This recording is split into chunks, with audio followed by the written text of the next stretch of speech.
In 2008, in the 2009, Kyle Busch became a villain. Kyle Busch wrecked Dale Earnhardt Jr. with just a handful of laps to go at Richmond, creating a green white checker finish. Kyle Busch again, and Kyle Busch in the Truck Series, wrecking Ron Hornaday, costing him the Truck Series championship at Texas Motor Speedway at the end of that year, in the end of that season.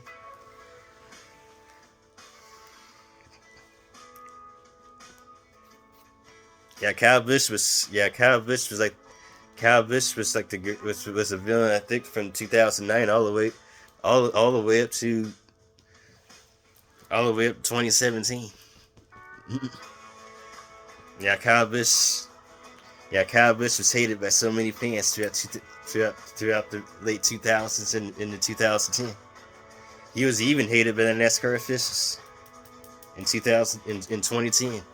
Texas Motor Speedway gave the when he was in pit road after he had a penalty, after he got bopped for a penalty at Texas, gave one of the NASCAR officials the finger, and then NASCAR was not happy about that at all at Texas. Penalized Kyle Busch again for unsportsmanlike conduct. He had to sit in pit road for 2 laps. Kyle Busch was widely hated. Was widely hated throughout 2009 and 2010. And I think he was hated in 2008 too. Red Carl Edwards in the Xfinity Series night race at Bristol. Kyle Busch became a villain that year in the late 2000s.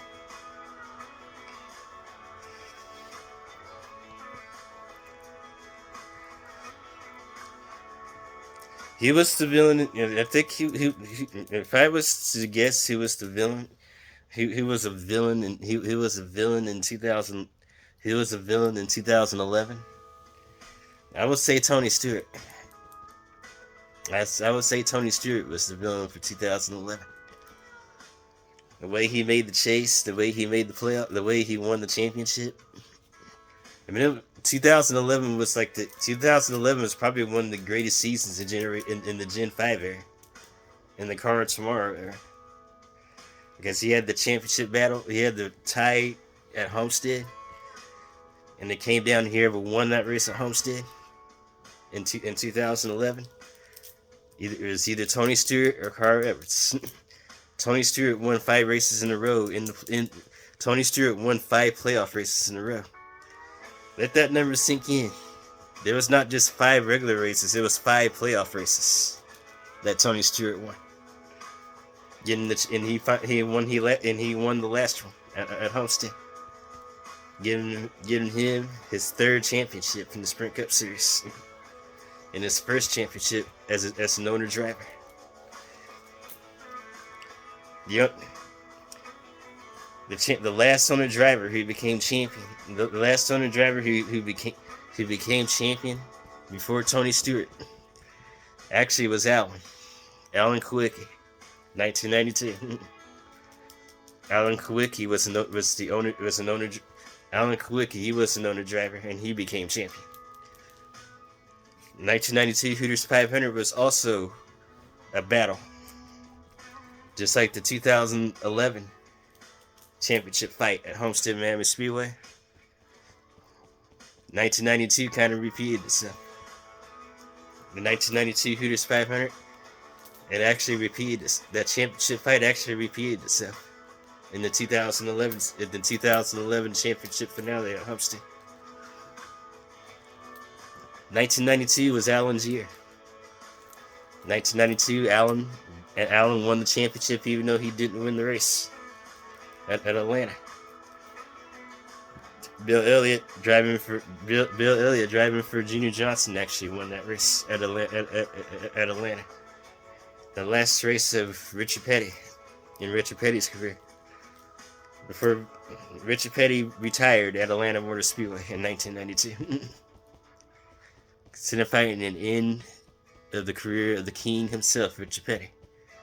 After 200 wins, 7 championships, 7 wins, 7 Daytona 500s, Richard Petty finally hung up his helmet at the 1992 Hooters 500 at Atlanta Motor Speedway. Allen won the championship that year. Owner-driver. And it was Allen's year, 1992. And unfortunately, it was Allen's only championship. It was Allen's only Sprint Cup. It was Allen's only Winston Cup Series championship that he won. Because he would pass away in a plane crash at Bristol in 1993. And hadn't if Allen had not died at Bristol in 1993, Allen probably would become the Mark Martin, the second Mark Martin in the 1990s. Allen wouldn't have stolen championships from. I say Allen would probably have stolen championships from Dale Earnhardt.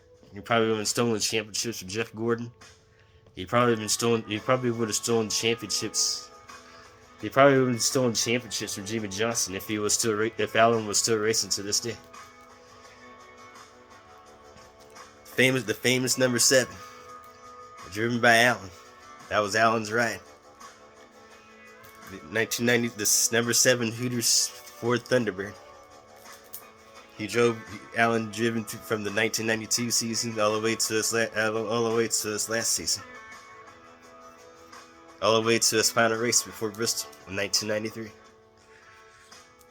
It was a monumental championship fight between Alan Kulwicki, Davey Allison, Mark Martin.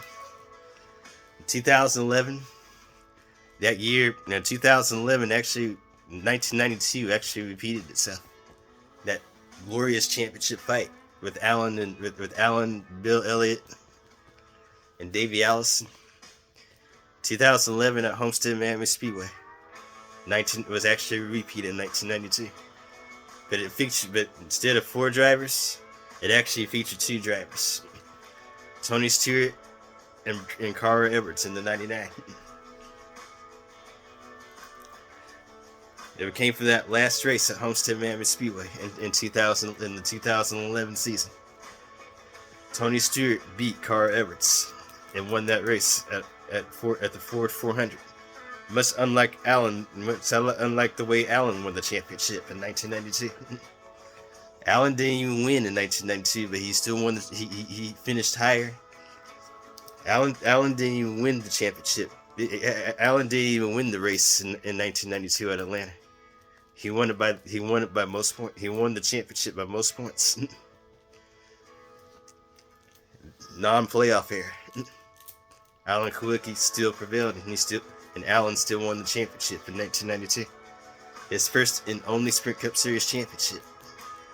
Alan Kulwicki won at Atlanta Motor Speedway. And hadn't if Alan Kulwicki survived that plane crash at Bristol in 1993, Alan Kulwicki probably would have won another championship. Allen would probably stolen at least one championship from Dale Earnhardt in the 1990s. He probably wouldn't have stolen the championship from Jeff Gordon in the 1990s. Hadn't if Allen was still racing. Hadn't if Allen was still racing beyond Bristol in 1993. Davey Allison would probably did the same thing hadn't he not died at Talladega in 1993. Hadn't if Davey Allison had not died at Talladega in 1993, Davey Allison probably would have stolen championships from Jeff Gordon and Dale Earnhardt and Jimmy Johnson. Davey Allison was actually deemed indestructible in 1992. Winning the 1992, and he started 1992 out with a bang, winning the 1992 Daytona 500. Davey Allison, despite suffering injuries after crashes in 1992, he still actually finished. He still actually finished the 1992 season, and he ran the entire season in 1992, piloting that number 28, driven by Robert Yates Racing. That number 28 Haviland Ford Thunderbird. It was driven by Robert Yates. Robert Yates owns that car for Davey Allison.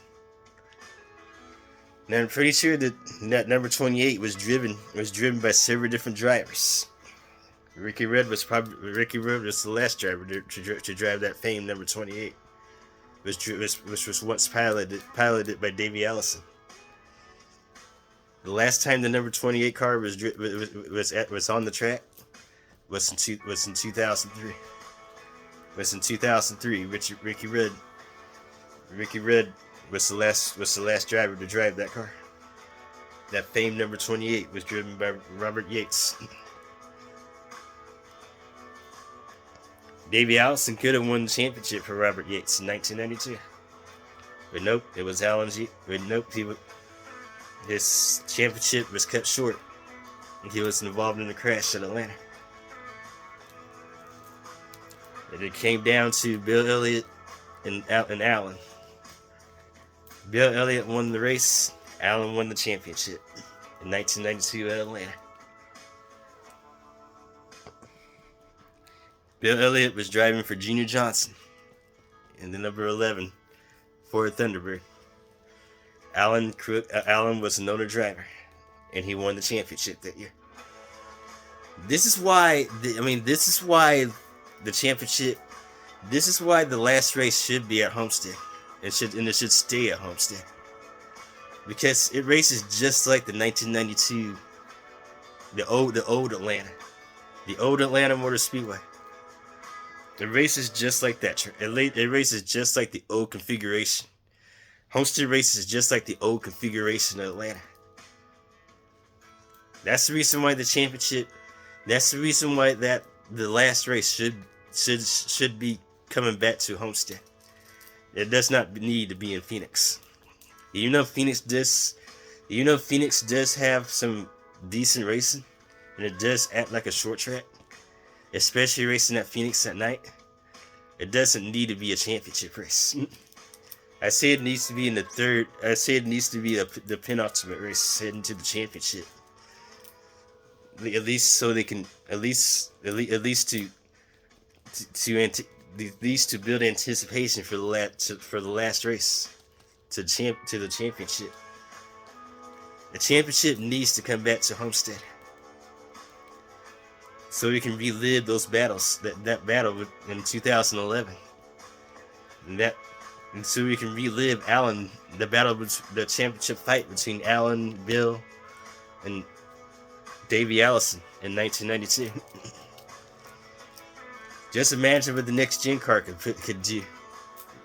It may repeat the 2011 season between Tony Stewart and Carl Everts. We may have a repeat of 1992 in the 1992 championship fight at Atlanta, the old Atlanta, back when Atlanta was a smaller Homestead. That's the reason why the last race of the season should be at Homestead. It's because we could be seeing the championship. We could be seeing a championship fight between. We could be seeing the same championship battle between Joey Logano, between Joey Logano or Kyle Larson, or Chase Elliott and Joey Logano. If the last race, the final race of the season was once again held at Homestead. We could actually have a repeat of 2011. We could actually have a repeat in 1992. Of 1992's championship fight. Homestead Miami Speedway creates great racing. It creates all the way from the Gen 4 all the way to the Gen 6. Homestead Miami Speedway was a great venue for the championship. For both the Sprint Cup Series, Xfinity, and trucks. I think the truck series, if we had a photo finish, there was a photo finish at Homestead in 2012 during this championship, and it was for the championship, and it ended in the same dramatic finish as Kyle Busch and Ricky Craven's finish at Darlington in 2003.